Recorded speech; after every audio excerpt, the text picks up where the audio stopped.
Olá, a partir de agora você é nosso convidado a acompanhar uma conversa sobre a crise econômica pela qual o Brasil passa e as possibilidades de saída para esse momento difícil.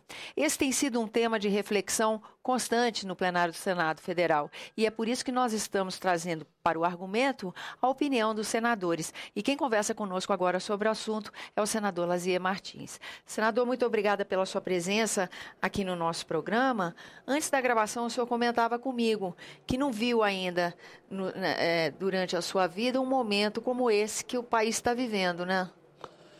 Bom, Tânia, meu abraço e aos telespectadores da TV Senado. Esse é o tema do momento, né? Não há tema mais envolvente, mais palpitante, mais momentoso, mais preocupante do que da situação econômica que vive o país. Agora, se você me perguntar qual é a solução, aí eu vou pedir para ir embora.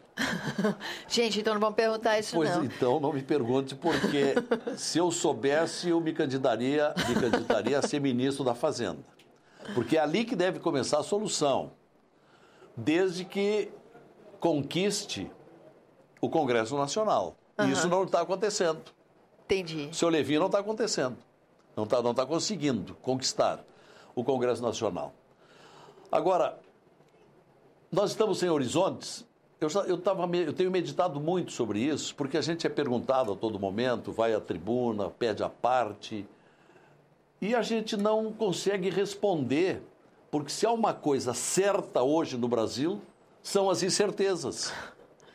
Não é? Não é jogo de palavras. É um fato.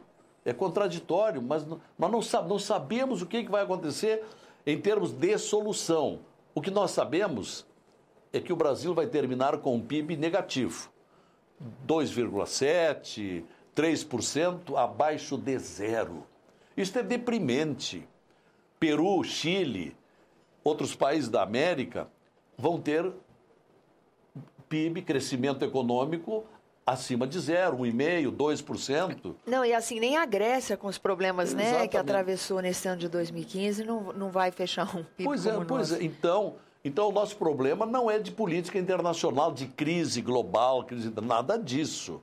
O nosso problema é de imprevidência administrativa. E isto vem de longe. Gestão.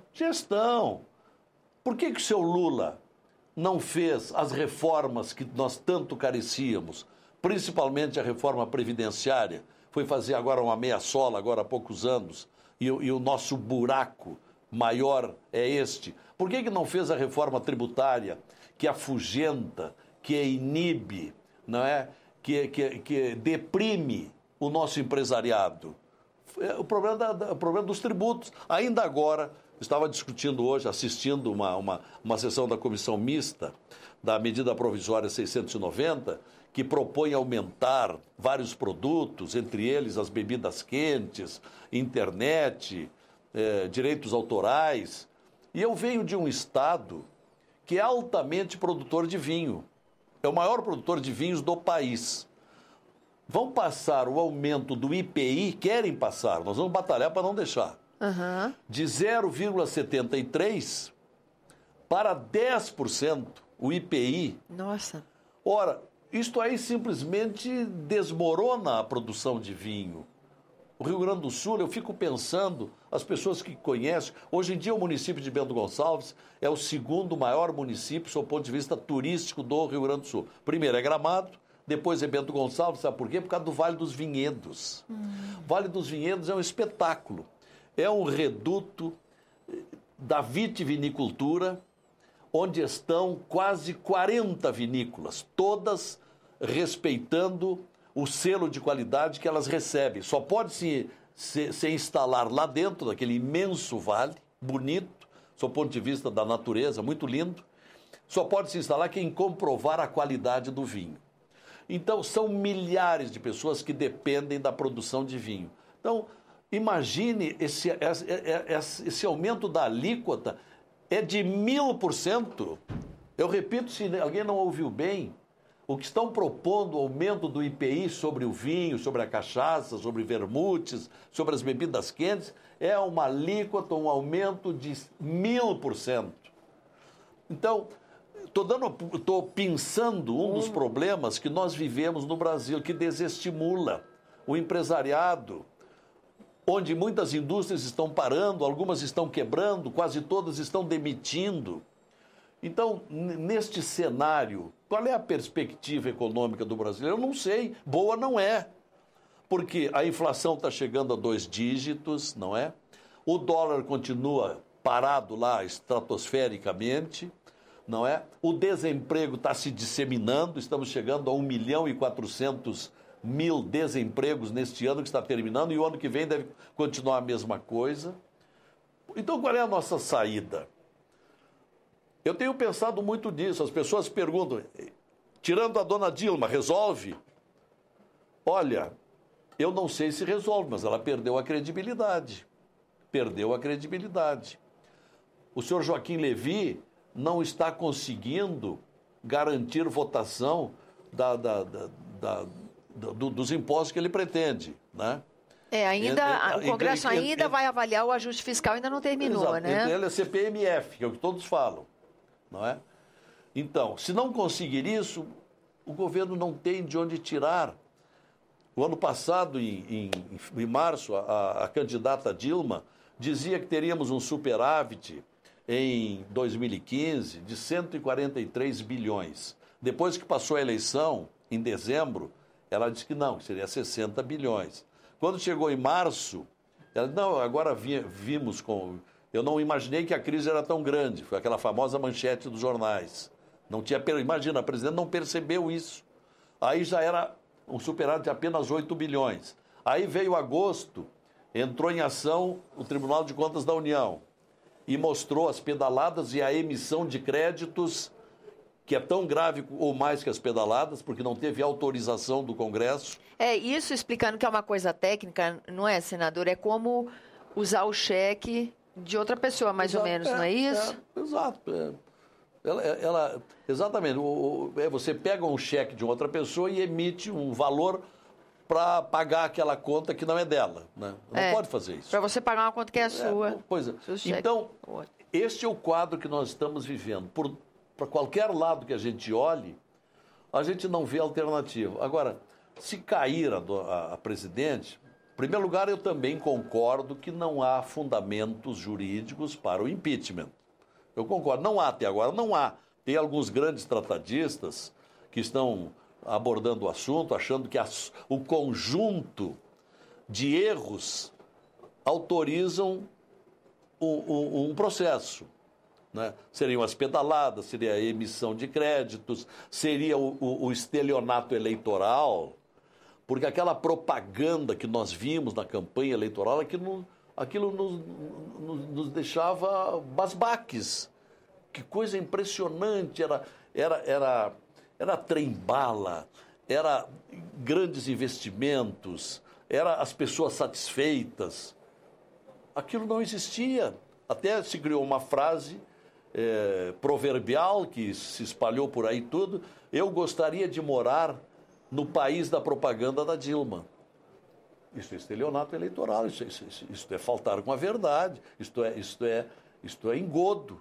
Isto é enganar o povo. Senador, pelo rumo que nós estamos andando aqui nessa conversa, o senhor acha que a solução da crise econômica, então, tem um viés na política, né? Claro. Passa pela política. Claro. Uma vez eu vi um prêmio Nobel de Economia no Fórum da Liberdade, no Rio Grande do Sul, que é um evento muito promovido e muito concorrido. E o nome dele é Douglas Murphy. Economista americano Douglas Murphy. E ele perguntou para o auditório, o que é mais importante? É a economia ou é a política? E as pessoas vacilaram, responderam diferente. É evidente que é a política, porque é a política que estabelece as regras do jogo. Então, nós precisamos fazer isso, estabelecer as regras da recuperação do país dentro do Congresso Nacional, mas o Congresso não está conseguindo votar nada de importante, não decide. Está aí esse escândalo do Eduardo Cunha, que não tem mancômetro, já deveria ter renunciado há muito tempo. Ele está desmoralizando o Congresso Nacional, está fazendo o país de idiota.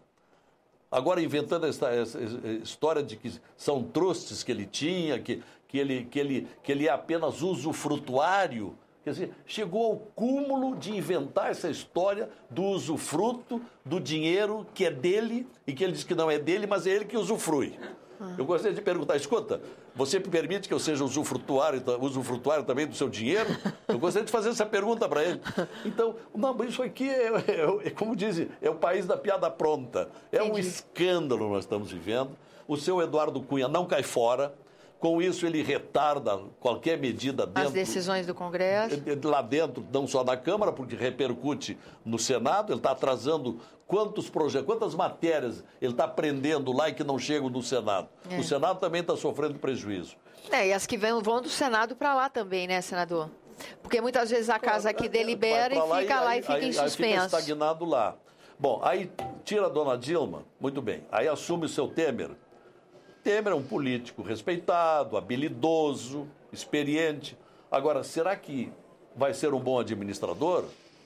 Vai mudar, se assumir, vai mudar o ministério. Mas aí tanto PMDB quanto PT, no final de outubro, apresentaram cada um o seu documento, analisando o que seria possibilidade de solução para a crise que vivemos. Então, provavelmente, a expectativa é que, se na convenção do PMDB esse documento for aprovado, que ele esteja respaldado e orientado no seu trabalho por esse documento, né, senador? Eu sei, eu respeitava, alentado o documento, né? Sabe que eu não consegui... A ponte para o futuro. Eu não consegui ler todo até agora, eu estou lendo a prestação aos poucos. Em capítulos. Em capítulos, é muito grande. Eu pensei que era uma folha de papel, são várias.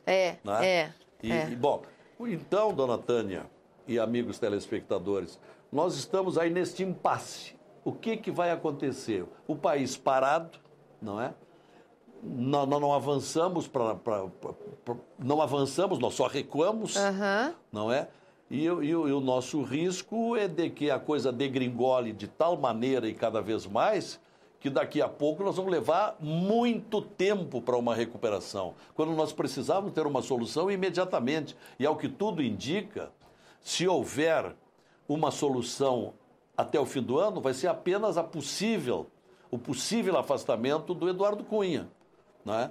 Porque, pelo que eu sei, a Procuradoria-Geral da República está ainda reunindo mais provas para acionar o Supremo e o Supremo deferir aquele pedido, que é o de afastamento do Cunha. Porque se nós ficarmos na expectativa do Conselho de Ética da Câmara, eu tenho as minhas dúvidas.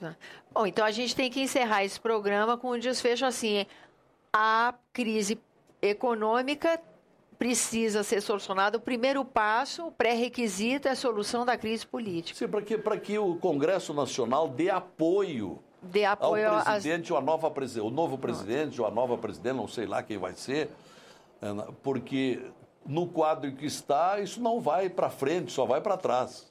Senador, agradeço sua presença aqui no nosso programa. É um prazer vir aqui. A você, muito obrigada, senador. Eu agradeço em nome da equipe e agradeço a você que nos acompanha. Lembrando que esse é o programa Argumento e que você é nosso convidado a fazer sugestões e críticas ao trabalho da TV Senado. E para isso é uma ligação gratuita, 0800 61 22 11. E se você quiser rever esse ou outro dos nossos programas, endereço eletrônico senado.leg.br/TV. Até a próxima.